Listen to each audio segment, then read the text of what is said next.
All right, ladies and gentlemen, welcome back again to the Real Music Observer. My name is Dave, observing real music in real time for real people just like you and me. Well, the passing of Walter Becker from Steely Dan a couple of months ago has led to something very interesting. Apparently, Donald Fagen is now suing the estate of Walter Becker, according to Rock Seller magazine. They had a contract in 1972 which basically stated if a member quits or dies, they more or less forfeit their share of the band.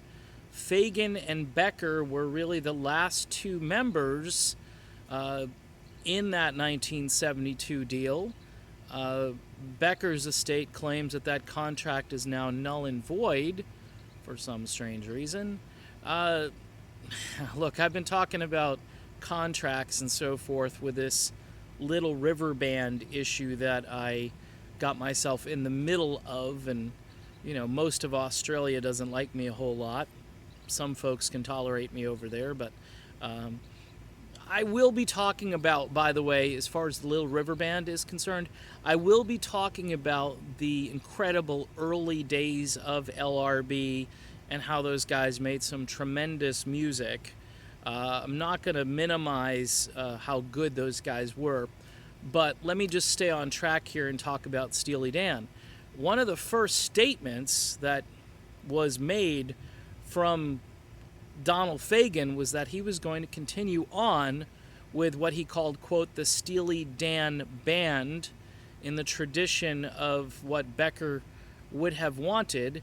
And, I'm not of the belief that Walter Becker would have a problem with Donald Fagen continuing on without him, unless there was some strange relationship underneath it all that has led to this moment where Becker's estate is assuming control of the name and the merchandising and all of that stuff.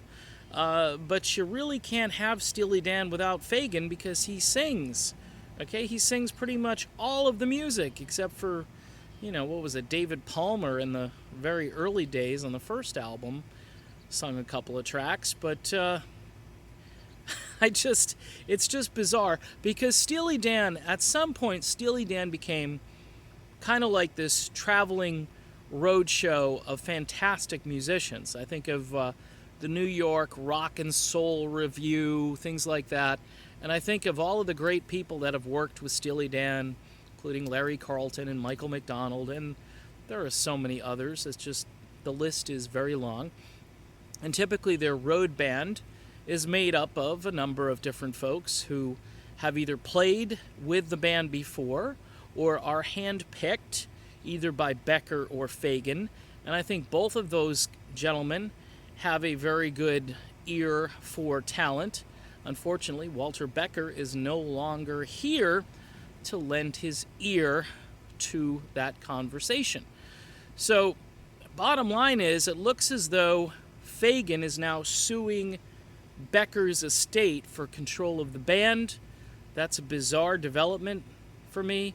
I know, look, I think Becker's estate will do just fine with the royalties and the publishing, and I'm sure there's probably something written in as far as revenue from concerts. If there isn't, that might be a way to compromise and get everybody to kind of agree that Steely Dan should continue with Donald Fagen at the helm. And I don't think it's weird or...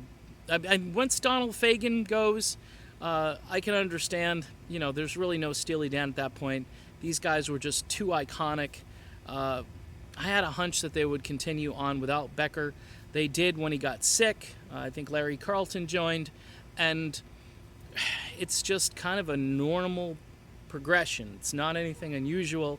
This was a studio band that became a live band the last few years when that became a lucrative way to earn a living over recording albums that don't sell because everybody downloads and does things that they shouldn't do. So that's it for my little story here. Again, Rock Seller magazine is the one that's reporting this.